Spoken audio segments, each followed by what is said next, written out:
Queda, a ver si vamos en horario, please.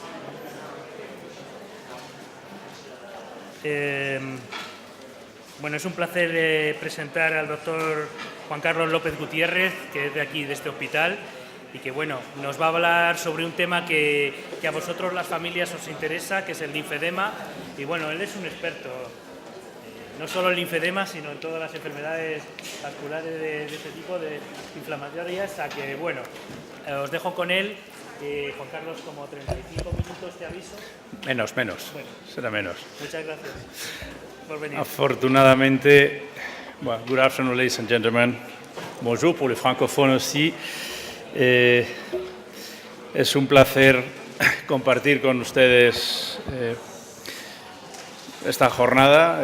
Afortunadamente, pocos pacientes con Phelan-McDermid sufren linfedema, con lo cual parte de mi presentación no será de mucha utilidad, pero sepan, en cualquier caso, que las puertas de nuestra unidad de tratamiento del linfedema pediátrico están abiertas para cualquier paciente que lo necesite en el contexto de la enfermedad. Es fundamental distinguir entre los procesos linfáticos que afectan a la extremidad inferior. Casi todos los tratados, las publicaciones y los trabajos en linfedema corren a cargo de médicos, de expertos acostumbrados a tratar adultos, puesto que el linfedema tiene muchísima más prevalencia en el adulto que en el niño. El linfedema adquirido es muy frecuente en el contexto del cáncer de mama, del cáncer urológico, del cáncer pélvico y, por tanto, se presenta con mucha más frecuencia en el adulto y casi todos los expertos en linfedema, como digo, son del ámbito de adulto, mientras que en el ámbito pediátrico, que se nos ocupa hoy, los grupos de expertos son mucho más reducidos por la reducida tasa de prevalencia que tiene el linfedema en la edad pediátrica. De hecho, nosotros en nuestra unidad, y después de 40 años de trabajo en una unidad multidisciplinar de anomalías vasculares congénitas, tenemos 21 pacientes con linfedema pediátrico puro congénito, es decir, que nacieron con un linfedema, lo desarrollaron en los primeros días de vida. Y, por tanto, pues, a la hora de evaluar pacientes con un trastorno linfático de la extremidad inferior, es importante crear consenso entre la experiencia de un adulto y de un niño. Y, desde luego, estos dos pacientes con un trastorno linfático en la extremidad inferior no tienen nada que ver. El paciente a la izquierda es un lactante con una malformación linfática en la pierna, no tiene un linfedema, mientras que el paciente a la derecha ya es un adulto joven que sí presenta un linfedema y, en este caso, además complicado con hipetiginización. Tengo el honor de pertenecer al Comité Científico de la Sociedad Internacional para el Estudio de las Anomalías Vasculares, la ISVA, y cada 2 años, con motivo del workshop que acabamos de celebrar en Ámsterdam y que celebraremos en Vancouver en 2020, actualizamos la clasificación de los trastornos vasculares congénitos y, en este caso, el de los trastornos linfáticos. Como ven, el linfedema primario ocupa una parte importante, puesto que la mayor parte de las alteraciones del retorno linfático de las extremidades hacia el conducto torácico y el sistema venoso central están perfectamente caracterizadas e incluso en casi todos los casos tienen su mutación diagnosticada, con lo cual no es muy difícil clasificarlos desde el punto de vista causal. Sin embargo, es mucho más difícil diagnosticarlos, como verán, desde el punto de vista clínico y, desgraciadamente, como saben, pues las mutaciones no aparecen frecuentemente en pacientes si no es con una biopsia dirigida al tejido afecto. Y en el linfedema lo que encontramos muchas veces es reacción del tejido sano al linfedema, pero no siendo tejido afecto en concreto. Y de esta forma pues, nos encontramos con pacientes que han sido erróneamente diagnosticadas. Esta paciente sí tiene un verdadero linfedema, pero no necesitaba ningún tratamiento quirúrgico y, por culpa del error diagnóstico, fue tratada quirúrgicamente, añadiendo allá al trastorno que padecía, una cicatriz y unas intervenciones quirúrgicas que no fueron necesarias, mientras que esta paciente no tiene linfedema, tiene una malformación linfática de la extremidad y ella sí es una buena candidata para un trastorno, para un tratamiento quirúrgico, un debulking, una reducción del tejido linfático aberrante en la extremidad y una mejoría en su calidad de vida. Como insisto, y lo diré a lo largo de la presentación, el diagnóstico clínico es fundamental. Para acabar de complicar las cosas, muchos de nuestros pacientes, además de presentar un linfedema, presentan una malformación linfática y el hecho de que aparezcan malformaciones linfáticas externas implican que todo el sistema de retorno linfático de la extremidad o del tórax, en este caso, está afectado y efectivamente los niños se presentan con, además de una masa linfática, es una malformación, linfedema asociado en la extremidad. Por lo tanto, hay que pensar que efectivamente pueden estar los dos trastornos asociados y que en ellos tenemos que evaluar la necesidad de un tratamiento quirúrgico. El linfedema raramente necesita un tratamiento quirúrgico, pero las malformaciones linfáticas lo necesitan en la mayor parte de las veces para mejorar la calidad de vida.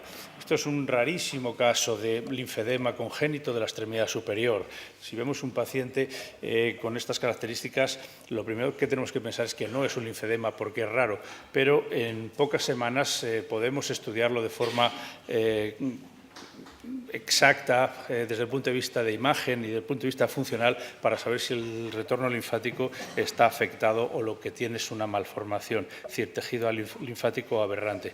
Pongo un ejemplo de uno de nuestros pacientes con linfedema distichiasis o linfedema distichiasis en inglés, que en el periodo neonatal fue diagnosticado de otra enfermedad, de hemangioma caposiforme, porque es lo que parecía que padecía, como ven. Sin embargo, desarrolló pronto después del nacimiento signos claros de linfedema, de ascitis quilosa, y tuvimos que orientar básicamente su trastorno a la recuperación del equilibrio hidroelectrolítico y metabólico y, como ven, tiene cicatrices de sus catéteres de nutrición parenteral que llevó durante un año de vida para tratar la enfermedad básicamente desde el punto de vista metabólico, ni quirúrgico ni farmacológico.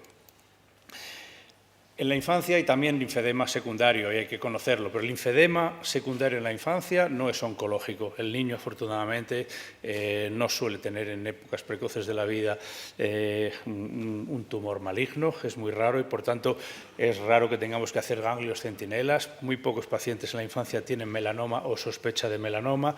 No existe prácticamente el cáncer urológico en el que esté indicada la linfadenectomía radical, tanto axilar como pélvica, y que fuera origen del linfedema secundario en niños de corta edad.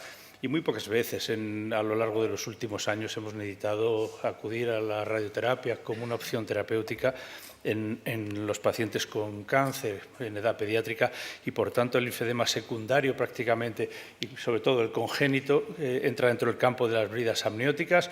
Probablemente muchos de ustedes lo conozcan, otros no tanto, pero las bridas amnióticas que producen linfedema son obstrucciones del reflujo linfático de las extremidades en el contexto de una estenosis provocada por un engrosamiento del amnios durante el periodo fetal, que debe ser tratado quirúrgicamente. Como ven, una vez que se recupera el flujo linfático, el aspecto de la extremidad mejora consistentemente. Tenemos todos los años algún niño que pierde una extremidad en el contexto de una brida amniótica y que son diagnosticados como linfedemas en el periodo fetal, porque lo único que se ve es un aumento del grosor desde el punto de vista linfático de la enfermedad, pero una vez más, en cuanto se recupera quirúrgicamente el retorno linfático del pie, podemos conseguir una extremidad desde el punto de vista funcional prácticamente normal. Las bridas amnióticas también pueden afectar al muslo, no tan distales, y producir linfedemas en distintas categorías. Y también pueden afectar a la extremidad superior, otra brida amniótica con severo retardo en el retorno linfático, así como venoso y en ocasiones incluso con daño neurológico asociado. Pero el verdadero linfedema en la infancia, el auténtico linfedema congénito, es el que vemos en el lactante de pocas semanas de vida, que es un linfedema bilateral que afecta siempre a los pies y a los dedos de los pies, y que va asociado a una lipatrofia de la extremidad distal, como ven, bilateral. El niño tiene linfedema en los pies muy marcado, pero no tiene linfedema al nivel tibial, pretibial, sino todo lo contrario. Hay disminución del tejido fibra adiposo en este segmento, mientras que los muslos ya son normales. Y este es el fenotipo que vemos repetidamente. Vean, todos los pacientes tienen exactamente la misma afectación bilateral, con lipoatrofia de las piernas, con normalidad en los muslos. Esto lo podemos constatar en resonancia magnética. No hay grasa entre la rodilla y el tobillo, los muslos son normales y los pies presentan signos inequívocos de linfedema, y la linfoscintigrafía muestra que efectivamente no hay retorno linfático adecuado en tiempo y en lugar desde los pies hasta las ingles.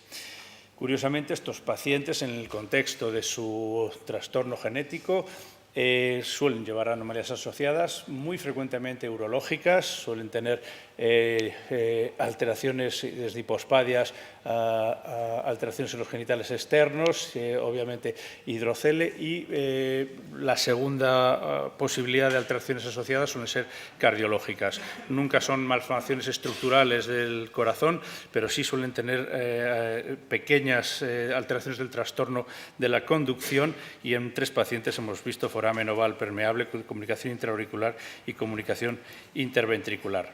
La buena noticia del verdadero linfedema congénito pediátrico es que la evolución es muy satisfactoria. Son niños que no necesitan cuidados especiales más allá de la presoterapia, que es el gold standard en este grupo de pacientes, y con una buena presoterapia durante los primeros años de vida evolucionarán satisfactoriamente y, como digo, con una buena calidad de vida, aunque a largo plazo quede cierto linfedema residual en las puntas de los dedos. Por lo tanto, a diferencia del linfedema que probablemente todos ustedes estén habituados a conocer, el linfedema del adulto, el linfedema pediátrico no tiene limitación funcional, no duele, no da lugar a infecciones de repetición, no da lugar al síndrome de Stewart-Travers, que es una malignización por ulceración continua de las lesiones que puede producir el linfedema. No existen ulceraciones y, por tanto, como todo el proceso se lleva durante los primeros 5, 6, 7 años de vida, la repercusión psicológica es mucho menor que la que produce el linfedema del adulto. Quiero recordarles que el linfedema primario no es lo mismo que enfermedad de Milroy, lo cual es un error habitual en todas las publicaciones científicas. Para denominar un paciente como enfermedad de Milroy se tiene que descubrir la mutación en el Vascular Endothelial Growth Factor Receptor tipo 3.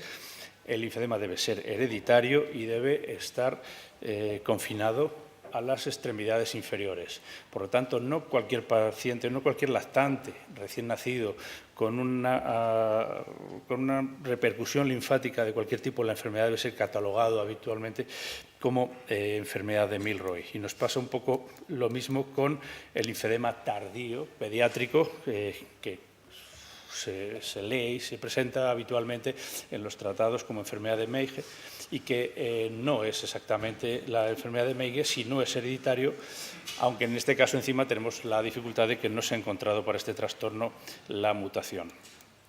Estos son ejemplos de pacientes con enfermedad de Meige, que, como ven, tienen un aspecto completamente diferente de los pacientes que hemos visto antes con linfedema en edades precoces de la vía. El diagnóstico, es más fácil realizar porque concuerda con la edad puberal, pero el tratamiento es mucho más complejo y con peores resultados que el linfedema precoz. ¿Cuándo debemos preocuparnos en un niño con linfedema? Pues en primer lugar, si el niño presenta rasgos dismórficos. No es un signo de mal pronóstico, pero sí es motivo de preocupación y de indagar y de investigar en anomalías asociadas. Cuanto más generalizado, más segmentaria es la aparición del linfedema, también mayor motivo de preocupación. Por supuesto, en algunas localizaciones anatómicas concretas el linfedema es mucho más difícil de tratarse. La afectación visceral, tanto si es torácica como abdominal, tiene unos motivos especiales de preocupación por la dificultad terapéutica que conlleva, y muchos pacientes con linfedema presentan osteolisis, coagulopatía Y finalmente, quilotórax. El paciente con linfedema y colotórax tiene una mortalidad tan alta que una vez que se diagnostica implica una metodología multidisciplinar del más alto nivel, como veremos a continuación, para conseguir que estos pacientes no solo mejoren la calidad de vida, sino que logran sobrevivir. Y, desde luego, en cualquier ámbito pediátrico, pues la tasa de mortinatos por malformaciones linfáticas generalizadas es muy significativa. Todos los trastornos linfáticos generalizados durante la infancia, durante el periodo fetal, tienen una altísima tasa de mortalidad.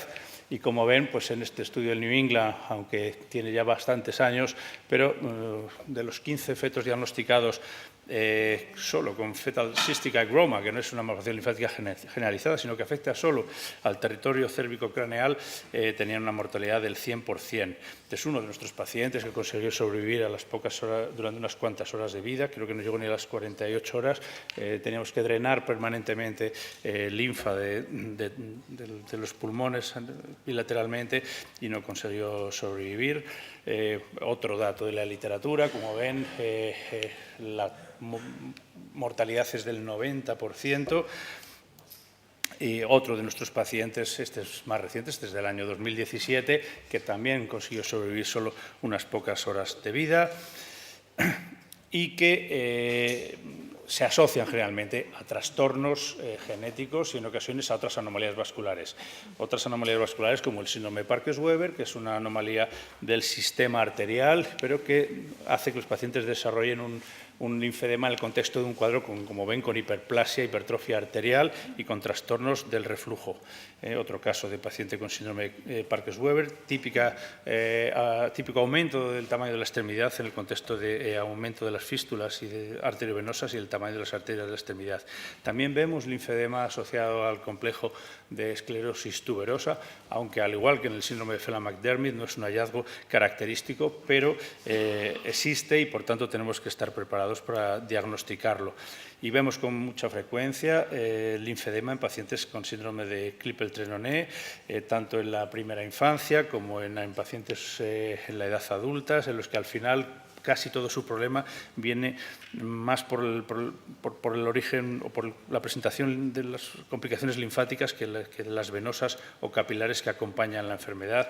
Ven que aunque las venas son displásicas y alteradas, el paciente tiene un gran aumento de la extremidad que dificulta su calidad de vida y que viene originado por el trastorno del retorno linfático del miembro.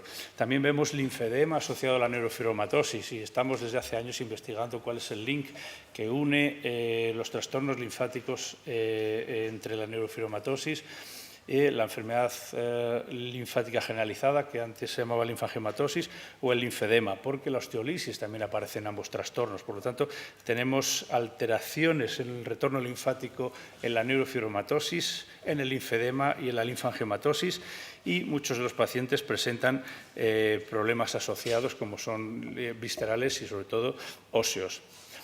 Importancia del diagnóstico diferencial. Bueno, es muy probable que estos tres pacientes en cualquier entorno, de verdad, en el 90% de los hospitales de nuestro entorno europeo e internacional, tuvieran el diagnóstico del linfedema. Sin embargo, hay que ser avezado en el diagnóstico de los trastornos linfáticos para ver que lo que este paciente tiene es un reflujo quiloso, porque no es linfa lo que está drenando a través de su pierna, que este tiene linfedema y que este tiene una malformación linfática. Pues bien, los tres trastornos se tratan de forma absolutamente diferente, no tienen casi ningún paralelismo en cuanto al seguimiento clínico, a las pruebas radiológicas que hay que hacer para determinar su curso clínico y el origen de la enfermedad, y desde luego el proyecto terapéutico en los tres es completamente diferente. De hecho, como pueden ver, la linfa es completamente diferente del kilo, todos lo sabemos, pero a muchos clínicos se les olvida que la forma más fácil de saber si un paciente tiene linfedema o reflujo quiloso en la extremidad es obtener una muestra del líquido que afecta. Otro ejemplo de tres pacientes con una malformación linfática en el escroto, con linfedema escrotal y con reflujo quiloso al escroto en el contexto de una ascitis quilosa que por los canales inguinales refluye hacia el escroto y produce este reflujo. Una vez más, el manejo de estos tres pacientes es completamente diferente. Vemos pacientes con síndrome de Noonan y que tienen afectación, tienen linfedema tanto en las extremidades como en el escroto y que necesitan reconstrucción quirúrgica. Y vemos, y pasamos al capítulo más grave de los pacientes que tienen linfedema, repercusión a nivel torácico y abdominal. Cuando un paciente con linfedema aparece con quilotórax, quilopericardio, ascitis quilosa o quiluria, ya podemos confirmar que hay un trastorno en la evacuación de la linfa cuando es después distal al intestino, o del quilo cuando es proximal al intestino a través del conducto torácico. Pues probablemente a todos les tengan la idea de que el conducto torácico es un tubo, pero no es tan tubo, es mucho más una red de pequeños vasos que llevan la linfa hasta una de las venas subclavias, y cualquier trastorno en esta recolección de linfa hasta la subclavia se produce un reflujo de linfa hacia los linfáticos intercostales, peribronquiales, pericárdicos, y cuando el mecanismo de reflujo sobrepasa la capacidad de los linfáticos de aceptarlo, se produce la ruptura de uno de ellos, dando lugar al quilotórax o al quilopericardio, que son entidades verdaderamente potencialmente mortales. Y el otro aspecto que vemos en pacientes con linfedema asociados a lo que se llama GLA, Generalized Lymphatic Anomaly, es la osteolisis. La osteolisis en los pacientes con linfedema puede aparecer de forma pseudometastásica, es decir, pequeños nódulos de osteolisis muy generalizados a lo largo del cuerpo, pero pueden aparecer en forma de destrucción ósea franca, lo que también se llama enfermedad del hueso fantasma, Gorham-Stout disease, y que marca una diferencia. Cuando se afecta la cortical del hueso estamos ante este proceso de osteolisis, y cuando no se afecta la cortical estamos ante la GLA. Y también vemos reflujo quiloso, esto es quilo en el mesenterio de pacientes, en este caso una paciente con linfedema generalizado en las 4 extremidades en el contexto del síndrome de Hennekam. Estas son las imágenes de un linfedema no tratado, de un niño que vino por una ONG y que tuvo esa ocasión de tratar, y las distintas formas de afectación visceral del linfedema a nivel intestinal, en lo que mal o erróneamente se ha llamado primary intestinal lymphangiectasia. La linfangiectasia intestinal nunca es primaria, siempre es secundaria a otro trastorno de la conducción o del retorno de la linfa o del quilo. ¿En qué hemos avanzado en el estudio de estos trastornos? Pues que la flebografía y la arteriografía se hacían con facilidad desde hace décadas, pero sin embargo la linfografía era una prueba muy tórpida, muy difícil de realizar, y sobre todo en el niño de corta edad.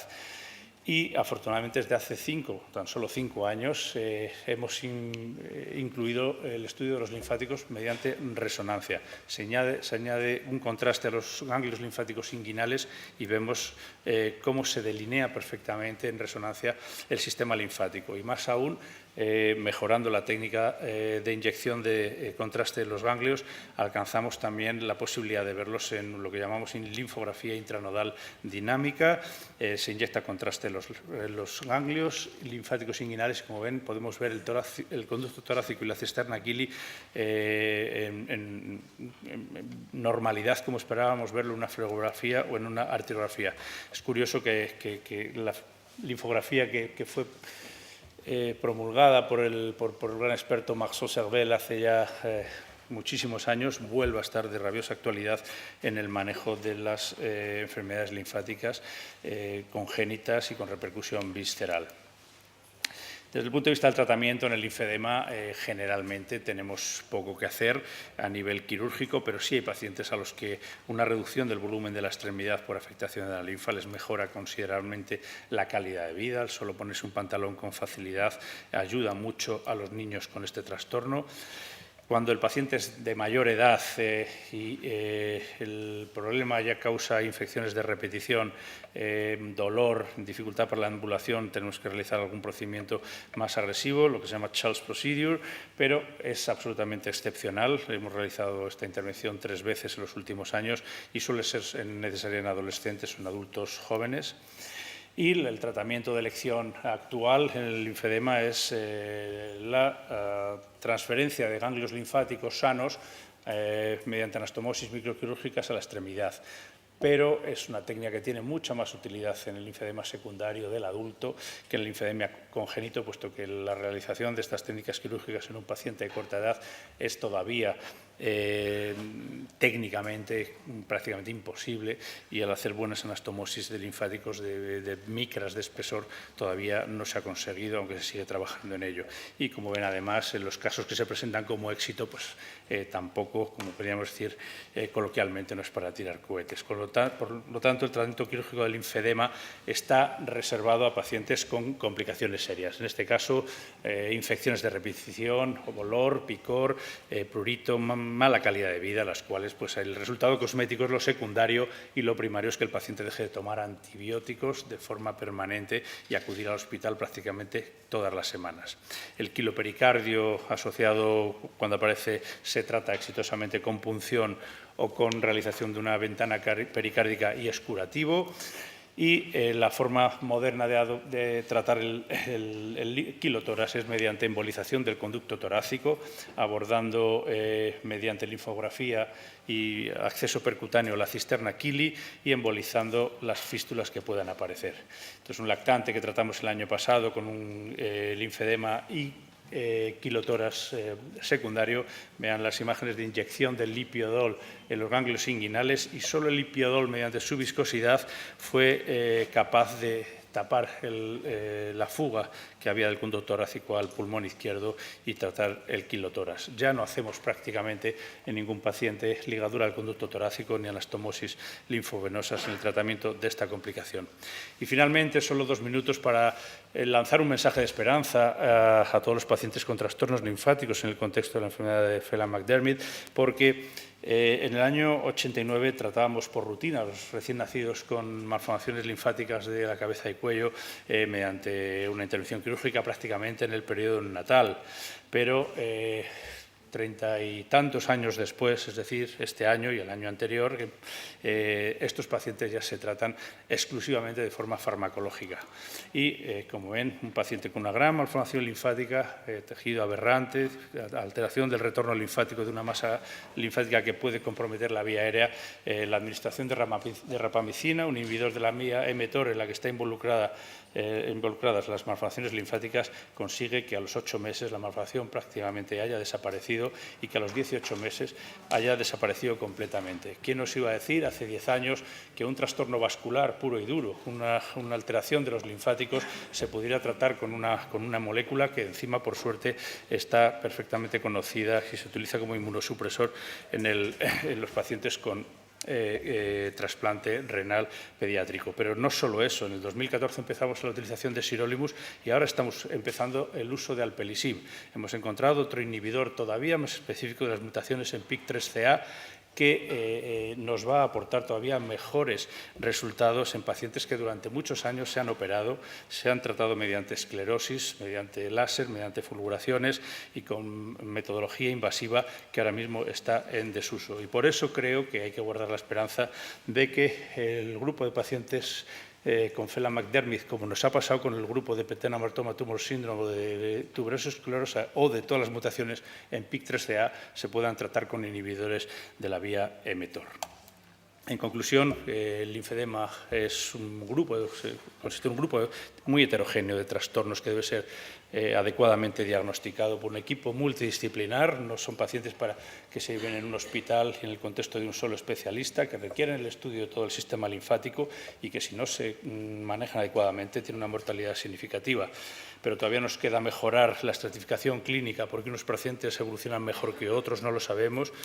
Todavía seguir buscando métodos de diagnóstico menos invasivos y, por supuesto, ahondar en un tratamiento más efectivo de la enfermedad. Muchas gracias.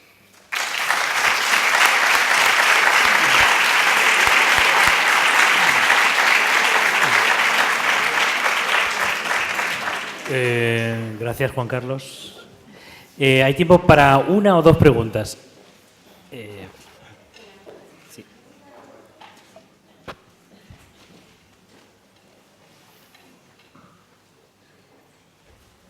Hi, a very short question.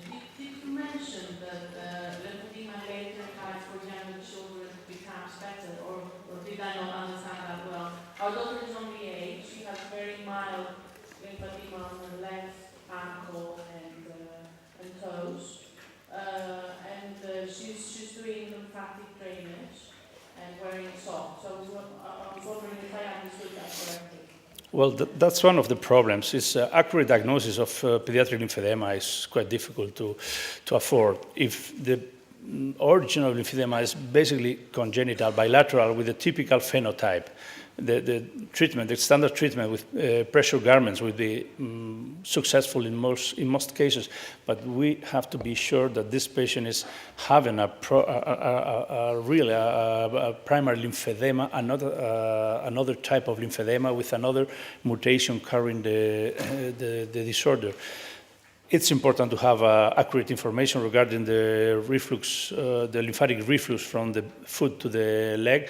And I would say if a congenital lymphedema, how old is the patient right now? 8 years now. 8 years is really a lot of time. The lymphedema was congenital, was noticed at the... It's Phelan-McDermid syndrome, so I would guess so. But did you notice soon after birth? Her toes were always a bit puffy, let's say. Well. And then 2 years ago, we noticed that her left ankle was more swollen. Well, that's the key problem. We still need a more accurate classification of lymphedema or the type of channel deformity in patients with different mutations. So the phenotype is not always corresponding to the genotype. And, well, in this specific case, it's mandatory to have accurate diagnosis of the status of lymphatic ways coming from the foot to the groin area. It's hard to have a diagnosis where we live because there's no children's department for... Well, you have the contact, I contact through Julian, and you can send to me. No, or you send a CD with pictures, and I can recommend to your physician specific diagnosis tests. Okay, thank you. You have another question here with Katie? Yeah, Katie? Yes.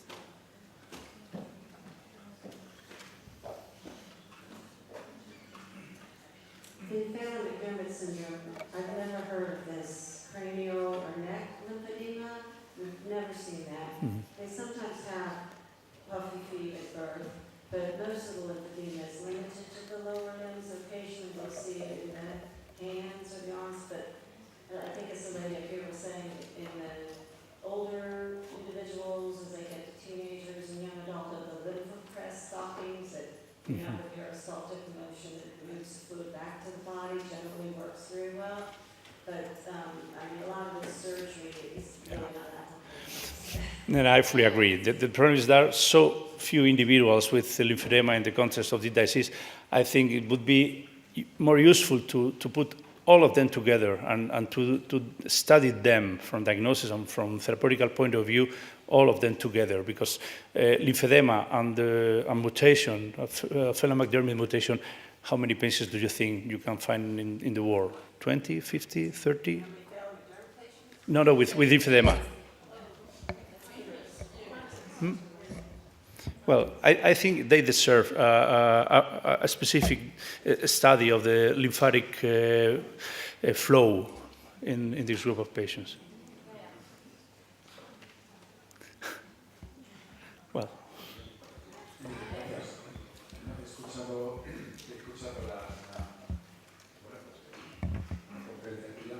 Mi hija tiene 17 años y apareció con lymphedema a partir de la Phelan-McDermid, con una gran afectación. La verdad es que me estoy reflejando porque todos los signos, todas las características físicas que aparecen aquí, pues que parece que me las han tocado todas, ¿no? Incluida también el lymphedema también del miembro inferior derecho. Ella tiene asociado también a una rotación de la cadera, porque tiene una rotación externa de cadera. Donde el que tiene un lymphedema, yo creo que incluso en las dos piernas es mucho más evidente en el lado derecho. Yo tengo 27 años y lo único que estoy haciendo realmente es vendaje compresivo, medias de compresión y bueno, pues aprender un poquito de drenaje linfático, que es difícil, ¿vale? Y bueno, pues más o menos así se va controlando. El porcentaje de personas con lymphedema en Phelan-McDermid realmente es muy bajo. Es tan bajo como que yo no he visto ninguno nunca. Ya tienes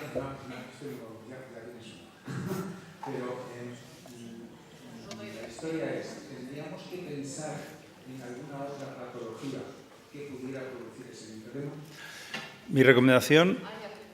Mi recomendación es que el paciente sea evaluado desde el punto de vista del linfedema de forma inmediata.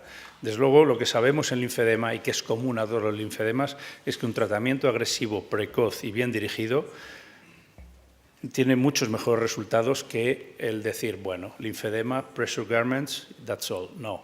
Ahora tenemos la posibilidad de hacer una linforesonancia, de ver cuál es el estado de las dos piernas y compararlo en el contexto del retorno linfático, de ver cuáles son las vías de drenaje de la linfa, de hacer una linfografía intranodal si es necesario y eventualmente de tratar con una de las medidas terapéuticas posibles, que no es solo la compresión. Entonces, hay que estudiarlo desde un punto de vista diferente de lo que es el linfedema tradicional en la infancia, porque no sabemos cuáles son las diferencias entre el linfedema en Phelan-McDermid y el linfedema en pacientes con otro trastorno, con la mutación FOXC2. En este caso no podríamos hablar de linfedema congénito ni de linfedema asociado con el. Bueno, el hecho de que ocurra en un paciente con una mutación ya conocida nos invita a pensar que el linfedema es congénito. José Antonio, si te parece, te derivo a... No hay problema, EI, estamos en contacto.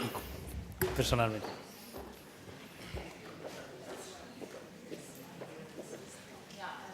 I have lymphedema, that's genetic, so I'm from the young stage, and it has nothing to do with the PMS.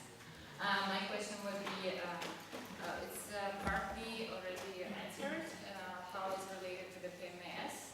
How many, is there any statistics, like how many kids with PMS have this lymph issue? How it's handled? And another question is, you mentioned the laser technique. I know our local doctors in Germany, they are very, they are also making a lot of researches in this area. How your collaboration with, like international, with, especially in the EU, yeah, with the other doctors in this direction. Well, The question could be for kids, Yeah. not PMS having Yeah. PMS, but just Well, before issues with kids, yeah. the difficult question is to not to put general lymphedema and lymphedema and Phelan-McDermid syndrome all together. I know the Foldy Institute in Germany. I am in contact with them, and we are working together in the management of pediatric lymphedema. But we don't have information enough in order to consider the phenotype of lymphedema in Phelan-McDermid syndrome similar to those with congenital lymphedema. We need a cohort of patients, 10, 20, with lymphedema to be modernly studied with magnetic resonance, lymphomagnetic resonance, and intranodal dynamic lymphangiography, and then we can decide if the pattern of disturbed lymphatic flow in the patients with the syndrome is similar or different to the other patients with congenital lymphedema or patients with late onset of lymphedema, adults with lymphedema. That's the key point. 95% of clinicians managing people with lymphedema don't know at all congenital lymphedema. It's only 5% of the lymphedema in the world. 95% of lymphedema is adult lymphedema.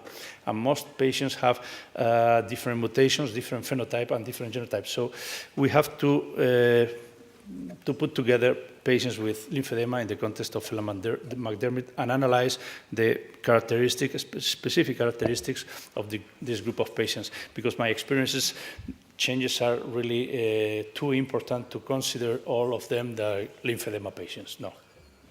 Coming to the laser technique, it's just a short word maybe, because I was handled with the laser technique 2 times. You see anything? No, it's just pragmatic, but it is. I mean, laser technique is very successful, I think, in this area. So just maybe do the parents who have this, or with the kids who have this, how far you are with the technique here in Spain. But which then? Laser technique. Laser? Technique, yeah. But which kind of laser? No, the handling of this. There are many. I mean, we are managing intralesional diode laser or external diode laser. I think the important thing is much more than the therapy, diagnosis. First phenotype, genotype, then phenotype, and then imaging techniques. Just the parents and the SPA, because it is goals and everything, it's just yesterday. Yeah, Okay. So it can be handled today. So I guess that's a message for the parents that it's not related to the PMS, and it can be handled today, externally, internally, laserly. It doesn't matter the age, I guess. Mm-hmm. Correct me if I'm wrong. It can be, it's correct me, because I'm, and it can be handled at a certain point of age and with good success. I mean, that it's not have to be, afterwards carry whatever cells, whatever stuff. Multidisciplinary management is mandatory. Absolutely. I mean, it's difficult to organize or to think about management of lymphedema outside a multidisciplinary team. The last one is Barbara, is over there. At the top.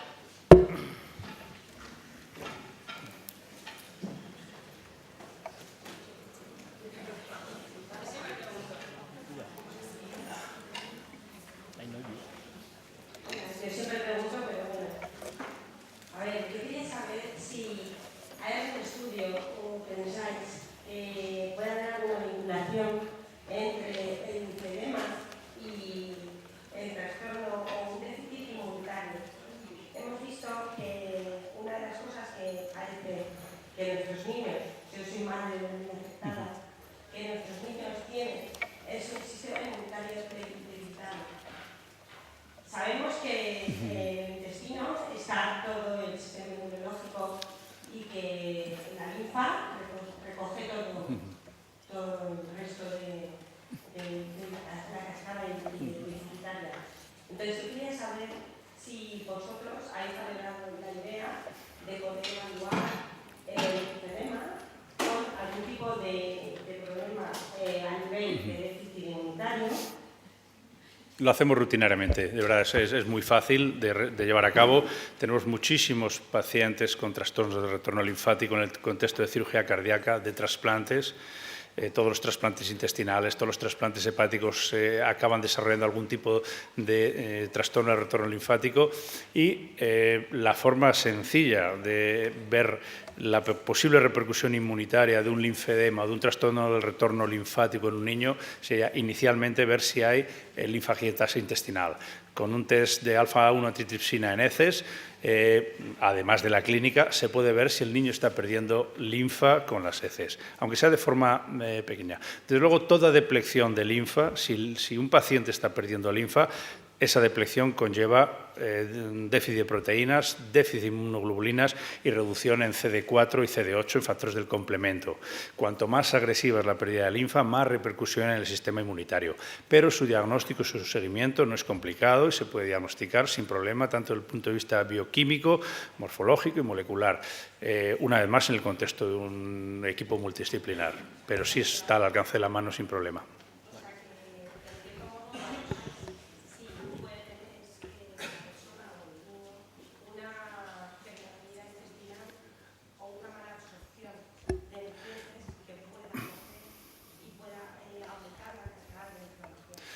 Uno de los mensajes que he querido transmitir con mi presentación es que hay que pensar siempre que los trastornos linfáticos no son locales. A lo mejor lo que vemos es local, pero la repercusión posiblemente sea multifocal, multifuncional y, por tanto, no pensar que el linfedema es un tema del pie o de la rodilla. No, puede ser a nivel sistémico y, por tanto, hay que evaluarlo de una forma mucho más global. Nada. Gracias. Gracias, Juan Carlos. Gracias.